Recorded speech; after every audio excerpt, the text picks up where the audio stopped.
지금 이제 화면에 보시는 이 모습이 뭐냐면은 좀 전에 설명드렸던 이 TDA, 이 베네수엘라의 깽단 한 250여 명을 지금 보냈습니다. 이러한 항공편으로 2대의 항공기를 이용을 해서 추방을 했다라고 하고요.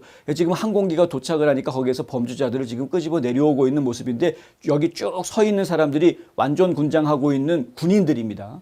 지금 엘살바도르의 군인들이 지금 다 나와가지고 대기하고 있다가 이 죄수들을 이송하고 있는 모습입니다. 다 차량에 태워가지고 버스에 태워서 이송을 하고 감옥으로 지금 들어가고 있는 모습이고요. 감옥 안에 들어와가지고서는 이렇게 포승줄로 묶어서 데려오는데 한 사람당 2명이 딱 붙잡고서는 움직이지 못하게 고개 딱 숙여가지고 끌고 들어오는 모습을 보여주고 딱 오니까 그 자리에서 바로 면도를 해버리죠. 머리카락 다 잘라버리고 뭐 이런 작업을 하고 그 다음에 죄수복을 입혀가지고 지금 감옥 안으로 들여보내는 이러한 장면, 영상 이미 보신 분들 계시겠습니다만은 트럼프 정부는 불법 체류 범죄자 추방 작전에서 체포한 베네수엘라 깽단원들을 엘살바도르로 이송해 수감한다고 밝혔습니다. 이 조치는 버락 오바마 전 대통령으로부터 임명을 받은 연방 판사가 불체자 추방을 일시적으로 금지한 명령에도 불구하고 집행이 됐는데요. 판결 당시 해당 항공편이 이미 상공에 떠 있는 상태였다. 연방지법 판사 제임스 E. 보아스버그는 토요일 저녁 추방을 차단한다라는 명령을 내렸습니다만 변호사들은 이미 그들을 태운 비행기가 2대가 있다. 한 대는 엘살바도르를 향하고 있고 다른 한 대는 온두라스를 향하고 있다라고 이야기합니다. 보아스버그 판사는 말로는 항공편 회항을 명령했습니다만 회항을 명령할 권한이 판사한테 없습니다. 실제 서면에는 회항 명령이 포함되지도 않았습니다. 600만 달러를 받고 자국 감옥에 1년 동안 약 300명을 수용하기로 동의한 것으로 알려진 이 나이브 부켈레 엘살바도르 대통령은 X에다가 늦었네 라고 한마디 글을 올렸습니다. 마르코 루비오 국무장관은 우리는 엘살바도르가 공정한 가격으로 매우 좋은 감옥에 구금하기로 동의한 트렌데 아라과에 250명 이상의 외국인 적대자를 보냈다라고 발표합니다. 이는 또한 납세자의 돈을 절약할 것이다. 마치 한국 언론에서는 이게 엄청나게 비싸게 돈을 들여는 것으로 이야기를 하고 있습니다만 이 액수가 600만 불을 들여서 1년 동안 300명을 수감한다는 것이 미국에서 그렇게 하는 것보다 훨씬 더 저렴한 비용이 들어가는 것이다 라는 점, 이게 굉장히 중요한 부분입니다. 그러니까 엘살바도르하고 이러한 거래가 이루어질 수 있는 온두라스하고도 마찬가지고요. 지금 과테말라도 똑같은 제안을 지금 받은 상황인데 이러한 일들이 가능할 수 있는 것은 미국 내에서 그들을 수용하는 것보다 훨씬 더 적은 비용이 들어가기 때문에 가능한 일이다.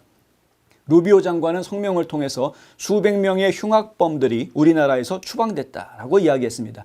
트럼프 대통령은 이번 추방에 1798년에 만들어진 외국인 적대법을 적용했습니다. 이 법은 1차 세계대전, 2차 세계대전, 그리고 1812년 전쟁 이렇게 딱 3번만 적용이 된 적이 있고 그 이후로는 적용이 된 적이 없습니다. 그러니까 2차 세계대전 이후로 적용이 안 되져 왔으니까 거의 80여 년 가까이 적용되지 않고 있었던 거였죠. 근데 이 법을 적용하려면 전쟁이 선포가 되어져야 한다라는 지적이 나옵니다.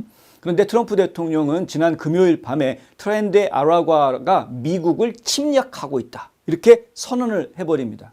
이거는 침략이다. 깽단이 해외 깽단 조직이, 근데 테러 조직으로 지정을 했으니까요. 해외 테러 조직이 미국 국내에 침입해서 침략한 거다. 이렇게 선언을 합니다. 그러니까 전시와 똑같은, 전쟁과 똑같은 것이다. 이렇게 되는 거죠. ACLU 소속의 이민 변호사들은 추방돼서는 안 되는 사람들이 추방됐다라고 주장을 합니다. 5명의 의뢰인이 있었는데요. 항공편이 준비되고 있던 텍사스로 이송되는 것을 발견했다. 이 사람들에 대해서 이 사람들이 지금 텍사스로 가면은 곧 추방될 텐데 지금 이 사람 추방하면 안 됩니다라고 변호사들이 막 불이 나게 달려왔던 겁니다. 이송을 중단하기 위해서 소송을 제기하기 시작을 했고요. 엘살바도르 정부가 일요일에 공개한 영상에 보면은 진압 장비를 착용한 경찰이 줄을 서 있는 공항 활주로로 비행기에서 내리는 남성들이 나와 있고 손과 발목에 족쇄를 찬 남성들이 경찰이 머리를 아래로 눌러 허리를 숙이게 하면서 간신히 걸어가게 그렇게 하는 모습을 지금 제가 보았습니다. 이 영상에는 경찰과 군용 차량과 최소한 한 대의 헬리콥터가 지키는 대형 버스 호송, 제가 영상에서 볼 때는 헬리콥터가 2대가 나왔던 것 같은데 어쨌든 호송대에 실려서 교도소로 이송하는 그런 모습이 담겨져 있고요. 남성들은 무릎을 꿇고 머리를 깎은 후 교도소에 흰색 유니폼을 갈아입고 분 뒤 감방에 들어가는 모습이 다 담겼습니다. 자, 이송된 불법 체류자들은 악명 높은 CECOT 시설로 압송이 됐습니다. 이 지금 들어가고 있는 감옥의 교도소에 여기 명패를 보면은 CECOT라고 적혀져 있는데요. 이곳이 그렇게 악명 높은 곳이라고 합니다. 보아스버그 판사의 추방금지 명령은 최대 14일, 그러니까 14일 동안 추방하지 마라라고 명령이 떨어졌지만 뭐 한 발 늦었다. 이 기간 동안 불치의 외국인들은 연방 구금 상태에 머물게 됩니다. 그러니까 이제 구치소에 구금된 상태로 보아스버그는 금요일에 이 사건에 대한 추가 주장을 듣기 위해서 심리 일정을 잡았습니다. 그는 강제 추방으로 인해 헌법을 위반할 가능성이 있는 외국인들이 법정에서 자신의 변론을 들을 기회를 마땅히 받아야 한다라고 말하고 있습니다. 자, 수감자들한테 자신을 변호할 수 있는 그러한 기회를 주는 것은 헌법에 보장되어져 있는 인권이다라고 이제 이야기하는 것이죠. 뭐 하지만 이미 한 발 늦었다.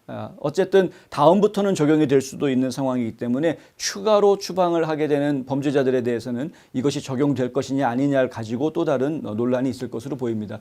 지금 연방 법무부에서는 이것에 대해서 항소할 것으로 지금 저희가 분명히 알고 있고 이미 항소법원에 청원이 들어가 있는 상황이니까요. 결과가 어떻게 나올지 지켜봐야 하겠다.